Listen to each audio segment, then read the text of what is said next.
Pre-Islam, I thought religion was go to church once a week. Understanding Islam, to me, it's so much more than what I perceived a religion to be before. It's a system for life. Islam is a system that makes you the best version you can be. Andrew, stop drinking completely. Not a single drink. Not a single drink, man.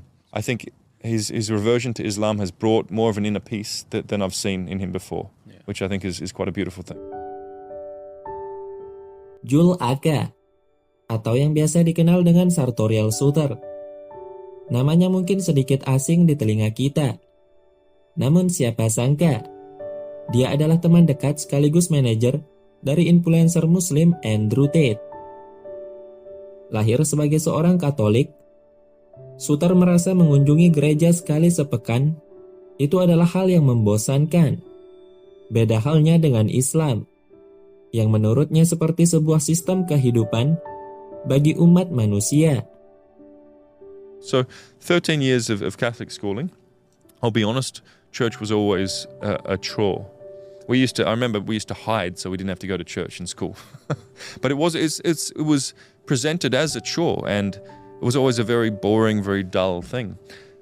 Having moved to the Middle East, I've been here for 15 years. I've lived in Iran, Syria, a lot of time in Saudi, Iraq, and so on.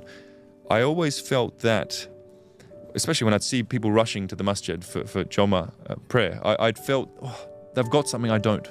Not an envious thing, but just seeing, I see that they have a devotion and a brotherhood and a faith, a connection with God, which I don't. I always felt something was missing in that sense. But ultimately, my decision to revert, it was a long time coming. I'd say pretty serious about my reading for the last 5 years, because it's not a small decision, right? And there's no going back. Once it's done, it's done. Definitely. It was not an emotional thing. It was purely logical. And my reasoning being that, first of all, if you want to get the most out of the human experience, why would you live without a connection to God? If you want to perceive humanity with a certain system that made you the most worthwhile human you could be, to live out your human experience in the best way possible, to therefore contribute the most to humanity, to your family, to society, and so on, why not Islam? Pre-Islam, I thought religion was go to church once a week. Understanding Islam, to me, it's so much more than what I perceived a religion to be before. It's a system for perceiving the world. It's a system for self-programming yourself effectively. What are you doing when you pray? You're giving gratitude. You're acknowledging that you are not, the center of the universe. You're conceptualizing things like shaitan, temptation. You're conceptualizing the fact that you are accountable to a higher force. How does that not make you a better human? If you can go to a mosque and feel an intense emotional connection with a higher power, feel the brotherhood of the men you're standing next to, there's a power there which I haven't really comprehended yet. The phrase Allahu Akbar, God is the biggest, the greatest. Just by acknowledging that and giving thanks, to me it gets your ego out of the way. It gets your problems out of the way. And yes, you could say, I'm grateful to God for everything I've been given. Ever since my kids were really little, before we go to bed, we always take turns saying 3 things we're grateful for throughout the day. Because I wanted to build that mindset in my kids to be grateful. Especially because growing up in Dubai, alhamdulillah, they have everything they could ever want. I wanted them to stay grounded and stay grateful. Now, I'd never push religion on kids. I think it's up to them to choose themselves. However, I said, Dad's going to the mosque. If you want to join, you can. I didn't incentivize it, didn't say there's an ice cream afterwards. And they both said, yes, I'd like to. So took my 8-year-old daughter, my 10-year-old son, we walked across the road, we did the ablutions. Nice. My son got completely wet, so we had to change his pants, go back to his pants, got a bit too much water involved. Funny. And they went in there, and it was, they prayed next to me. It was quite beautiful. The first time ever. First time, yep. And afterwards, I said, how was that? And they said, yeah, it was good, Papa. It felt nice. Well, that's cool. And again, I'd never push it on them. It's their decision. Right. But then the next day, my son says, when are we going to the mosque, Papa? I'm like, really? You want to go again? He says, yes, I do.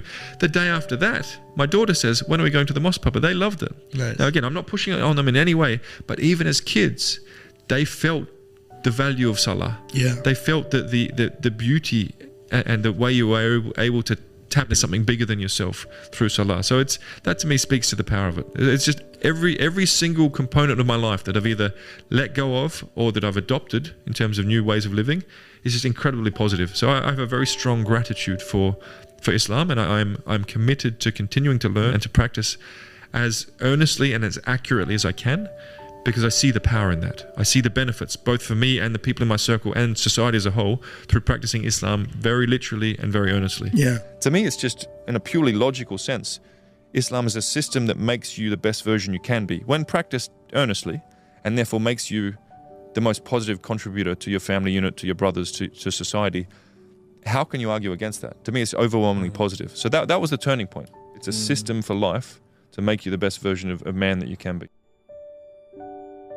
Masuknya Andrew Tate ke dalam Islam beberapa waktu lalu tak dapat disangkal menjadi perantara yang kemudian membuat semakin banyak orang di barat sana tertarik dengan Islam. Suter salah satunya. Melihat perubahan signifikan dari temannya itu sejak masuk Islam, membuatnya begitu kagum dengan keindahan agama ini. I mean, as you've seen from some of the footage, there was a lot of drinking. Andrew stopped drinking completely. Not Not a single drink. Not a single drink, man. And I know I'm with him on the jets. I'm with him. We travel together. Not a single drink, which I think is great. But also anything he does, he wants to do it properly. That mindset of professionalism and of commitment. So I'd say that's the first big change.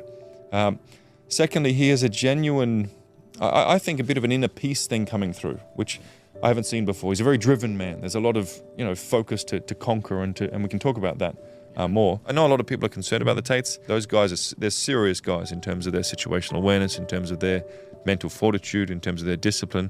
More focused than ever. More aware of his duty to bring a positive message to the youth of today's world. Despite what the media says, with all this negative press, they know they're going to win. So now it's just patience. Andrew especially, he's not a patient guy. He doesn't like sitting around doing nothing. So let's hope that his time is spent, studying the Quran. I think his reversion to Islam has brought more of an inner peace than I've seen in him before, which I think is quite a beautiful thing.